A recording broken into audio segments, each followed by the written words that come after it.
চোখ মানব জীবনের একটি গুরুত্বপূর্ণ অঙ্গ। চোখের পাতা এর কাজও অপরিসীম। চোখের পাতা মানুষের চোখের প্রতিরক্ষা দেয়। চোখের পাতা আমাদের চোখের আর্দ্রতা রক্ষা করে। সর্বোপরি আমাদের শারীরিক সৌন্দর্য বর্ধনে চোখের পাতার অনেক অবদান। হ্যাঁ দর্শক, আজকে আমরা কথা বলবো চোখের পাতার যত রোগ নিয়ে। এই বিষয়ে কথা বলার জন্য আমাদের সাথে আছেন প্রফেসর ডক্টর আনিসুজ্জামান। তিনি পরিচালক বাংলাদেশ আই হসপিটাল উত্তরা। প্রিয় দর্শক, এই চোখের পাতার যত রোগ নিয়ে আপনাদের স্বাগত জানাচ্ছি গ্রিন ভিউ ক্লিনিক টেলিপ্রেসক্রিপশনের আজকের আয়োজনে। চলুন আমরা জেনে নিই স্যারের কাছে চোখের পাতার কী রোগ হয়। স্যার, আপনাকে স্বাগত জানাচ্ছি আমাদের স্টুডিওতে। অসংখ্য ধন্যবাদ। প্রথমে আমরা যে বিষয়ে জানতে চাই যে আসলে চোখের পাতা এটা কিন্তু অনেক, আমরা সবসময় কিন্তু চোখের পাতা আমরা বন্ধ করি খুলছি। তো এই চোখের পাতার যত রোগ, কত রোগ হয় চোখের পাতায়? চোখের পাতার কিন্তু অনেক রোগ হয়। শুনে অবাক হবেন, আমরা যখন রোগী দেখি তার বেশ বড় অংশের রোগী তারা আসেন চোখের পাতার রোগগুলো নিয়ে। তো এখন কিছু কিছু খুব দৃশ্যমান কিছু রোগ আছে যেগুলো হরহামেশাই আমরা দেখে থাকি। এগুলোর চিকিৎসা নিয়ে অনেকে দুশ্চিন্তায় থাকেন, রোগটা কি, কেন হচ্ছে, নানাবিধ প্রশ্ন তাদের মনে জাগে। তো আজকে এই চমৎকার একটা টপিক সিলেক্ট করার জন্য আপনাকে ধন্যবাদ, এবং এগুলো নিয়ে আজকে আমরা কথাবার্তা বলবো। তো মূলত একটা রোগ খুব দেখা যায়, সেটা হলো আমরা যেটাকে বলে থাকি অঞ্জনি। অনেকে খুবই কমন একটা রোগ, কারো হয়নি এমন কোন রোগ পাওয়া খুব দুষ্কর। এবং এই জিনিসটা কি? এই জিনিসটা খুব সহজে একটা জিনিস। চোখের যে পাপড়িগুলো আছে, চোখের পাপড়িগুলো কিন্তু দুটো কাজ করে। একটা হচ্ছে যে এটা একটা সেন্সর হিসাবে কাজ করে। ধরুন আপনার চোখের কাছাকাছি যদি কোনো বিপজ্জনক কিছু চলে আসে, সেটা স্পর্শ চোখের মূল চোখকে স্পর্শ করার আগে ওটাতে স্পর্শের সঙ্গে সঙ্গে কিন্তু চোখটা বন্ধ হয়ে যাবে। এটা একটা প্রতিরক্ষা ব্যবস্থা। এই পাপড়ির গোড়ায় এক ধরনের স্ট্যাফাইলোকক্কাস নামে এক ধরনের জীবাণু দিয়ে একটা ইনফেকশন হয়। শুধু পাপড়ির গোড়ায় একটা পিনের অগ্রভাগের মতন ছোট্ট একটু পুঁজ জমে, চোখের পাতাটা ফুলে যায়, লাল হয়, একটু ব্যথাও হয়, এবং তার থেকে চোখে পানি পড়ে। এবং যদি এটা চিকিৎসা ঠিক মতো না করা হয় তাহলে এটা আস্তে আস্তে আবার পাতায় ছড়াতে থাকে এবং চোখে ময়লা আসতে থাকে, ব্যথার পরিমাণ বাড়তে থাকে। অধিকাংশ ক্ষেত্রে ভালো দিক হচ্ছে যে এটা ভালো হয়ে যায়, কিন্তু সচেতন থাকতে হবে যেন এটা বাড়তে থাকলে চিকিৎসকের পরামর্শ নিতে হবে। স্যার, এই যে অঞ্জনির কথা যেটা বলছেন, এটা কিন্তু আমাদের দেশে কিছু মিথস কিছু চালু আছে। যেমন এই অঞ্জনি হলে কিন্তু আমরা যেটা করতাম ছোটবেলায়, আমরা দেখতাম ভাতের শেকের কথা বলতে চাচ্ছেন? খুবই প্রচলিত কাপড়ের মধ্যে গরম ভাত থেকে কিন্তু আপনারা সেক দিতাম। জি জি জি। এখানে মূলত শেকটা হলো মূল চিকিৎসা। খেয়াল করেন তো কিভাবে খুব সহজেই একটু গরম ভাত কাপড়ে পেঁচিয়ে নিয়ে দিলে শেকটা খুব সহজেই দেয়া যায়। দুবেলা অন্তত গরম ভাত রান্না হচ্ছে, দুবেলা সহজেই শেকটা দেয়া যায়। এই শেক দিলে কি হয়, এই পুঁজটা দ্রুত বেরিয়ে যায়।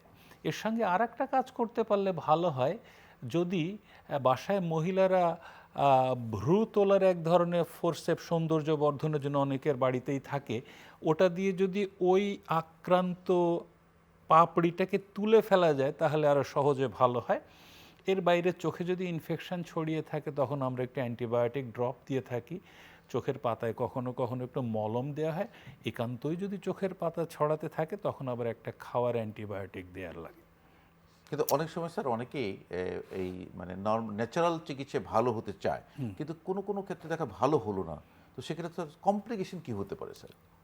এটা থেকে যেটা বলছিলাম যে ইনফেকশনটা ছড়াতে পারে, এই যে চক্ষু কোটরের কিছুটা পেছনে একটা শক্ত আবরণী থাকে, এটাকে বলে অরবিটাল সেপ্টাম। তো এই জাতীয় ইনফেকশন থেকে ওই আবরণীর সামনের অংশে ইনফেকশনটা ছড়ায় পড়তে পারে, যেটাকে আমরা বলে থাকি প্রিসেপ্টাল সেলুলাইটিস।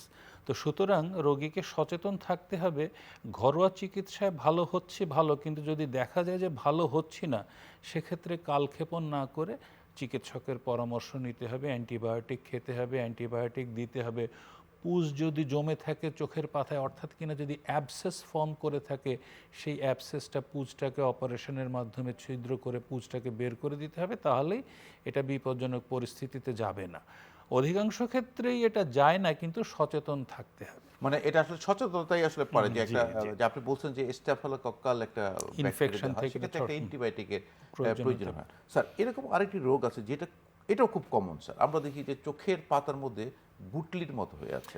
আচ্ছা, চোখের পাতায় আপনার গিয়ে উপরের পাতাতে গোটা ত্রিশেক গ্রন্থি থাকে, যেটা তেল নিঃসরণ করে। ঠিক একইভাবে নিচের পাতায় কম বেশি গোটা 20 গ্রন্থি থাকে, ওটা একই কাজ করে।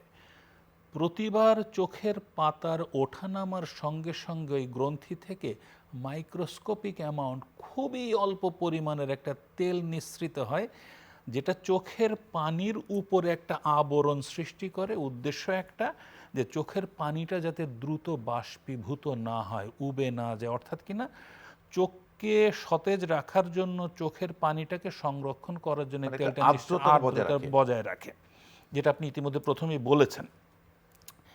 এখন এই যে গ্রন্থিগুলোর কোনো একটা বা একাধিক গ্রন্থি থেকে তেল নিঃসৃত হওয়ার পথটা যদি বন্ধ হয়ে যায়, তাহলে কি হয়, ওই গ্রন্থির মাঝেই তেলগুলো জমতে থাকে এবং তার থেকে এক ধরনের প্রদাহ, এক ধরনের ইনফ্লামেশন, যেটাকে আমরা শাস্ত্রে বলি গ্র্যানুলোম্যাটাস ইনফ্লামেশন, যা হোক ওটা ভিন্ন বিষয়, ভেতরে তেল জমছে, প্রদাহ হচ্ছে, এটা আস্তে আস্তে আপনার ভাষায় গুটলির মতো ফুলে উঠছে।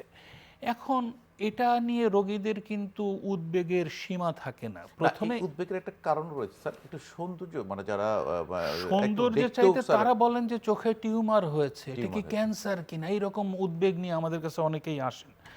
এখন এই সুযোগে দর্শকদেরকে জানাতে চাই যে এটা একেবারেই চোখের পাতার একটা নির্দোষ স্ফীতি, এটা কোনো ক্ষতি করে না, এটা ক্যান্সার নয়, এটা নিয়ে দুশ্চিন্তা করার কোনো কারণ নাই। সামান্য একটু গরম সেক দিলে পরেই অনেক ক্ষেত্রে দেখা যায় আপনার স্টাইয়ের ক্ষেত্রে যেমন গরম ভাত দিয়ে সেক দেওয়া হলো, এইভাবে সেক দেওয়া যেতে পারে। কুসুম গরম পানিতে তুলো ভিজিয়ে বা সুতি কাপড় ভিজিয়ে চিপে সকালে 5 মিনিট, বিকালে 5 মিনিট একটু গরম সেক দিলে অনেক ক্ষেত্রে ওই তেলের নালির মুখটা খুলে গেলে আবার এটা কখনো কখনো ইমপ্রুভ করে যায়, কখনো কখনো এটা নিজেই ছোট হয়ে যায়। এর বাইরে আর কি হতে পারে, এটা বেশি বড় হতে পারে, অথবা এটা পেকে গিয়ে নিজেই ফেটে বের হয়ে যায়। এখন কি করব, যদি এটা খুব বেশি অসুবিধা না করে, যদি অন্য কোনো দেখতে খারাপ না লাগে, এটা স্বাচ্ছন্দ্যে এটা এভাবেই থাকতে পারে, এটা কোনো ক্ষতি করবে না, যেমনটি বলছিলাম এটা একটা নির্দোষ স্ফীতি।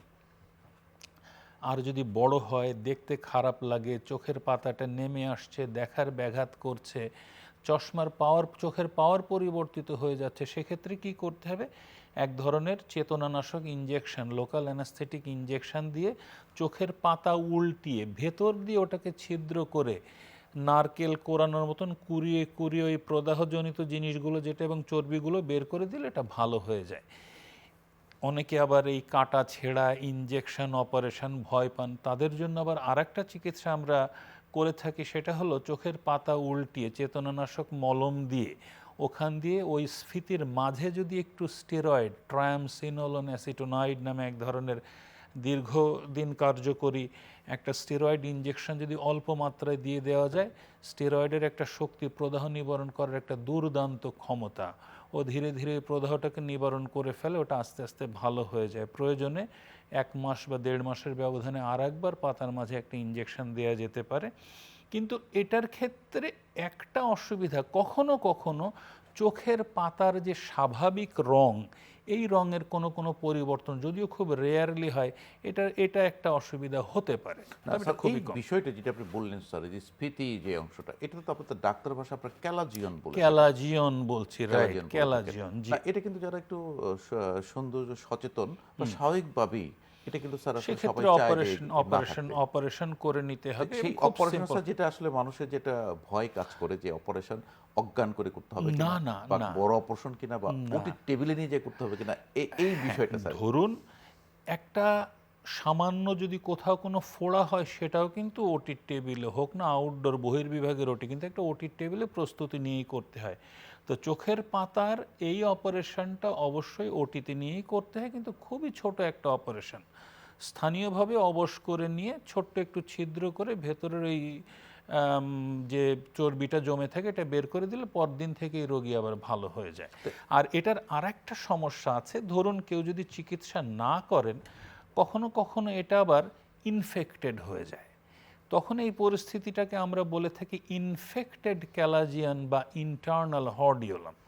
তখন এই যে ইনফেকশনটা যাতে দ্রুত না ছড়ায়, সেক্ষেত্রে একটা অ্যান্টিবায়োটিক দিতে হবে, চোখের জন্য একটা ড্রপ দিতে হবে, ব্যথা নিবারণকারী ওষুধপত্র দিতে হবে, তাতেই কমে যায়।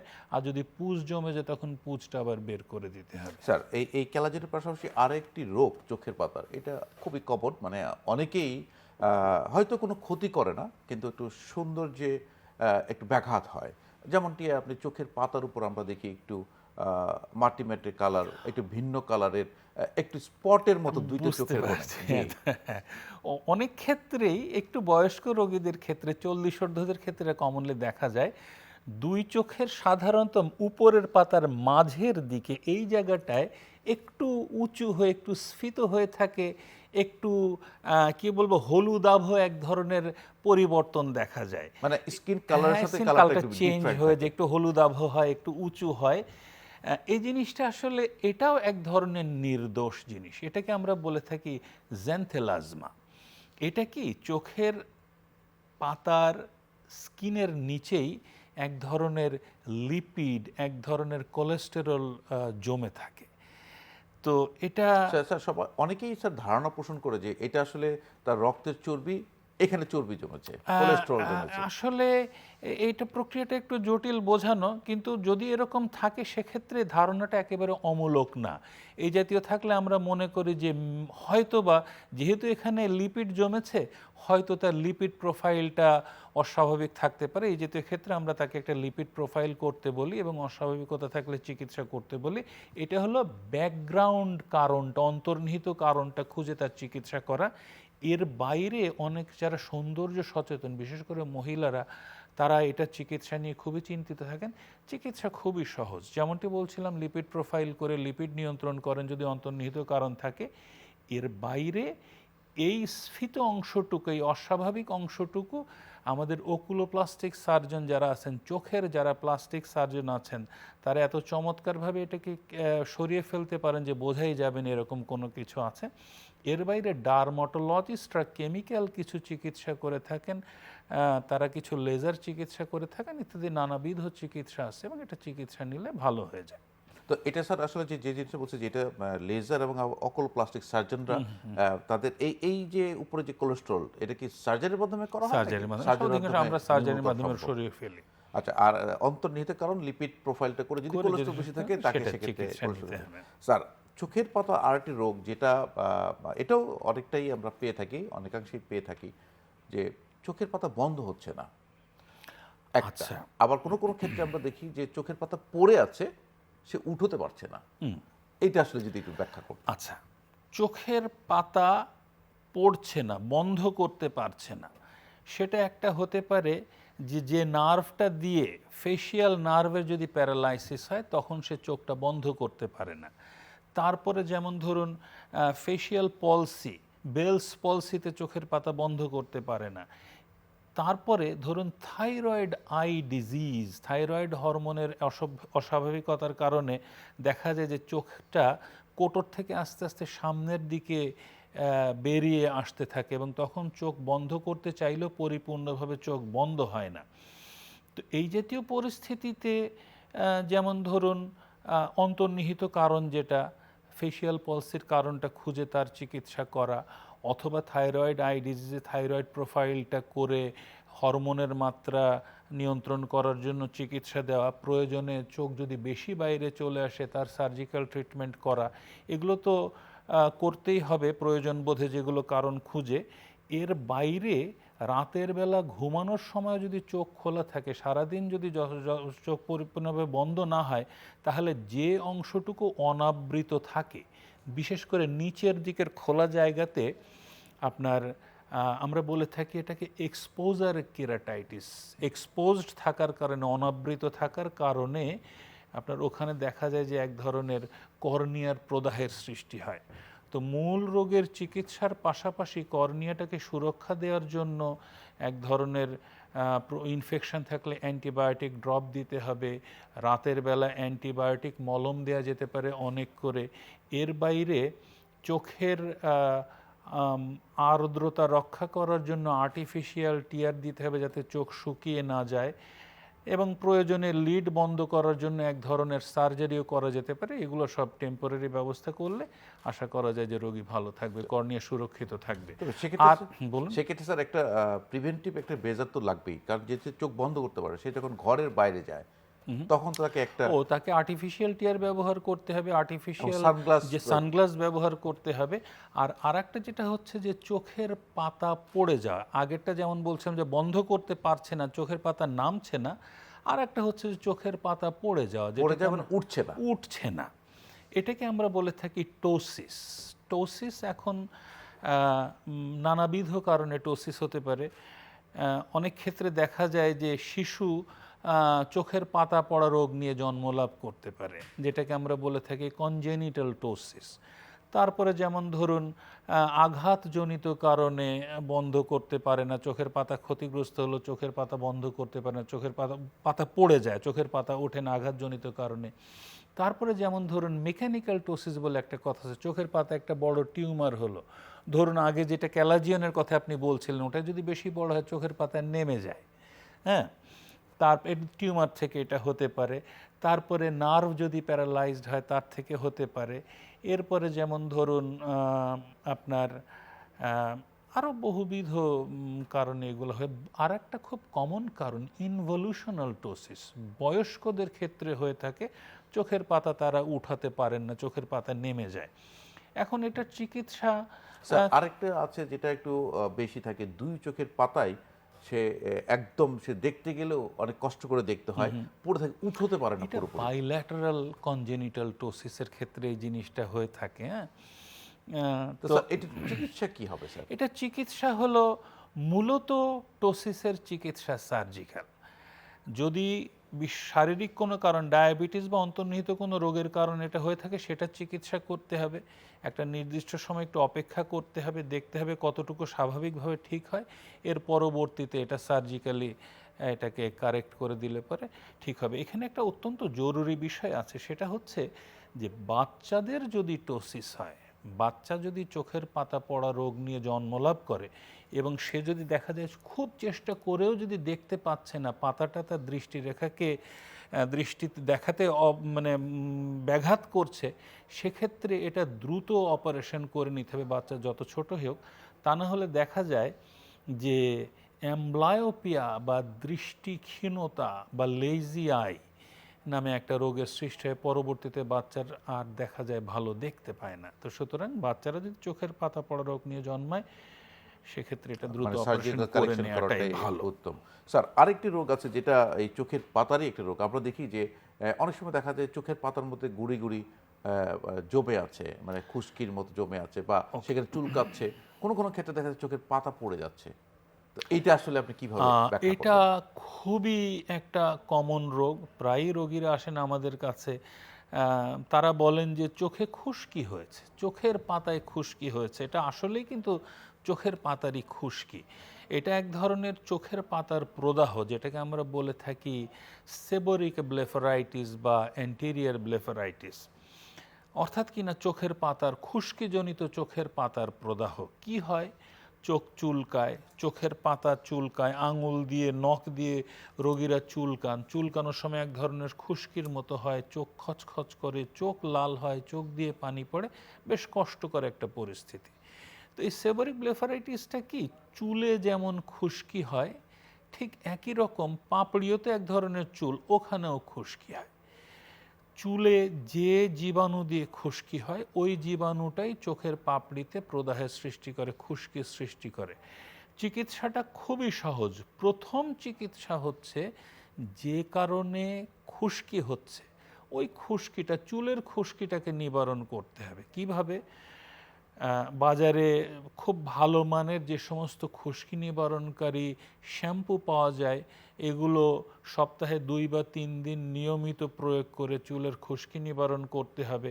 সেটাও যদি না পারা যায় সেক্ষেত্রে চর্মরোগ বিশেষজ্ঞের পরামর্শ নিয়ে খুশকিটাকে নিবারণ করতে হবে। এর পরবর্তীতে আসছে চোখের খুশকির চিকিৎসা। ওটাকে নিবারণ না করলে কিন্তু এই খুশকি বারবার ফেরত আসবে। নানা রকম কিছুই পাওয়া যায়, অ্যান্টি ড্যান্ড্রাফ শ্যাম্পু, কিটোকোনাজল। হ্যাঁ, চোখের ক্ষেত্রে যেটা, ওটার পাশাপাশি এটার পাশাপাশি ওটাও করতে হবে। এখন চোখের ক্ষেত্রে কি করা হয়? চোখে কিন্তু কিটোকোনাজল শ্যাম্পু দেওয়া যাবে না, বাজারে প্রচলিত অ্যান্টি ড্যান্ড্রাফ শ্যাম্পু দেওয়া যাবে না, কারণ সেক্ষেত্রে চোখের কর্নিয়ার ক্ষতি হতে পারে। চোখেরটা অত্যন্ত সংবেদনশীল একটা অঙ্গ। এক্ষেত্রে যেটা করতে হয়, বাচ্চাদের জন্য যে খুব মোলায়েম শ্যাম্পু পাওয়া যায়, সেই শ্যাম্পু ধরুন 3-4 ফোঁটা, এটাকেও আবার 3-4 ফোঁটা পানি দিয়ে আবার আরও তরল করে নিতে হবে। করে একটা কটন বাড দিয়ে দেখে দেখে ওই খুশকিগুলো সুন্দর করে প্রতিদিন ন্যূনতম 1-2 বার করতে পারলে আরও ভালো। এইভাবে চোখের পরিচর্যা করতে হবে। এর বাইরে আরও কিছু পরিচর্যা করতে হবে, যত রকম প্রসাধনী পরিহার করতে হবে চিকিৎসার স্বার্থে। সুস্থ হন তারপরে আবার ব্যবহার করেন। এর বাইরে কি করতে হবে? ওখানে যে সংক্রমণ এবং প্রদাহ দুটো জিনিস থাকে, এটা নিবারণ করার জন্য একটা অ্যান্টিবায়োটিক স্টেরয়েড মিলিত এক ধরনের মলম পাওয়া যায়। এই মলমটা দিনে 3 বার কিছুদিন প্রয়োগ করতে হবে। তো এই ক্ষেত্রে চিকিৎসার ক্ষেত্রে মূল চিকিৎসা চুলের খুশকি নিবারণ, চোখের পাতার পরিচর্যা, বেবি শ্যাম্পুর সমপরিমাণ পানি দিয়ে এবং স্টেরয়েড অ্যান্টিবায়োটিক মলম প্রয়োগ করা। এখানে আরেকটা জরুরি বিষয় আমরা বলতে চাই, সেটা হচ্ছে যে প্রতিদিন 3 বার করে অ্যান্টিবায়োটিক স্টেরয়েড মলম দিলে এটা কিন্তু দীর্ঘক্ষণ কার্যকরী থাকে, খুব দ্রুতই ইনফেকশনকে নিয়ন্ত্রণে নিয়ে আসে। কিন্তু যেটা হয়, স্টেরয়েডের আবার একটা, যারা স্টেরয়েডে সংবেদনশীল তাদের ক্ষেত্রে চট করে চোখের প্রেশারটা বেড়ে যায়। সুতরাং তারা চিকিৎসকের সঙ্গে নিয়মিত যোগাযোগ রাখবেন, পরামর্শ করে প্রয়োগ করবেন এবং চোখের প্রেশারটাও মেপে নিতে হবে। আরেকটি রোগ আছে যেটা আমি এর বাইরে আরেকটা কথা একটু বলতে ভুলে গিয়েছি, এইটা খুশকিজনিত প্রদাহের বাইরে আবার কিন্তু যেমনটি স্ট্যাফাইলোকক্কাস দিয়ে চোখের পাপড়িতে ইনফেকশন হয়, যেটাকে আমরা অঞ্জনি বলছি, ঠিক একইভাবে চোখের পাতাতেও কিন্তু স্ট্যাফাইলোকক্কাল ইনফেকশন হয়ে এক ধরনের ক্ষতের সৃষ্টি করতে পারে, চোখের পাতা মোটা করে ফেলতে পারে, চোখের পাতার শেপ চেঞ্জ করে ফেলতে পারে। এটাকে বলে আলসারেটিভ ব্লেফারাইটিস। এক্ষেত্রেও পাতার পরিচর্যা করতে হবে এবং অ্যান্টিবায়োটিক প্রয়োগ করে ইনফেকশনটাকে নিয়ন্ত্রণ করতে হবে। স্যার, এই যে আপনি চোখের যত্নের কথা বললেন, যে চোখের যত্ন নিতে হবে, আসলে স্যার আমরা অনুষ্ঠানের প্রায় শেষ পর্যায়ে, আপনি খুব সংক্ষিপ্তভাবে আমরা কিভাবে চোখের যত্ন নিতে পারি? চোখের যত্নের ক্ষেত্রে যেটা হচ্ছে যে আমরা তো 5 বেলা অজু করে থাকি, চোখ মুখ পরিষ্কার করে থাকি, বারবার চোখে পানি ছেটা দেওয়ার কোনো প্রয়োজন নাই, কিন্তু যে সিক্রেশনসগুলো জমে এগুলা ক্লিন কলের পানি, ট্যাপ ওয়াটার দিয়ে পরিষ্কার করা যেতে পারে। প্রসাধন ব্যবহারের ক্ষেত্রে খুবই যত্নবান থাকতে হবে। যেগুলোতে প্রতিক্রিয়া হতে পারে এই জাতীয় প্রসাধন সবসময় পরিহার করতে হবে। বিশেষ প্রয়োজন না হলে চোখে প্রসাধনীগুলো পরিহার করা উচিত। চোখের আর্দ্রতা যাতে বজায় থাকে সেই বিষয়ে যত্নবান থেকে অতিমাত্রায় ডিসপ্লে ডিভাইস ব্যবহার করা পরিহার করা উচিত। শরীরের আর্দ্রতা বজায় রাখা উচিত। সুস্বাস্থ্যের জন্য প্রয়োজনীয় যে ব্যালান্স ডায়েট, এগুলো তো খেতেই হবে, এর সঙ্গে সবুজ শাকসবজি, রঙিন ফলমূল, এই জাতীয় খাবার খেতে হবে, এই আর কি। হ্যাঁ, প্রফেসর ডক্টর আনিসুজ্জামান, আপনাকে অসংখ্য ধন্যবাদ, ব্যস্ততার মাঝে আমাদেরকে সময় দিয়েছেন। নিশ্চয়ই আপনার এই পরামর্শ আমাদের দর্শকদের অনেক উপকারে আসবে। আপনাকে ধন্যবাদ। আপনাকেও অনেক ধন্যবাদ। চ্যানেল আই এর সকল দর্শক কলাকুশলী সকলকে অসংখ্য ধন্যবাদ। প্রিয় দর্শক, চোখের পাতার যদরোগ, খুব কমন অনেকগুলো রোগ নিয়েই আলোচনা করলেন প্রফেসর ডক্টর আনিসুজ্জামান। খুবই সাধারণ হলেও অনেক সময় এই রোগগুলোর চিকিৎসা খুব জরুরি হয়ে পড়ে। কাজেই অবহেলা না করে চোখ একটি সংবেদনশীল অঙ্গ, চোখের প্রতি যত্ন নিন। দর্শক, ভালো থাকুন, সুস্থ থাকুন, শুভকামনা সকলের জন্য।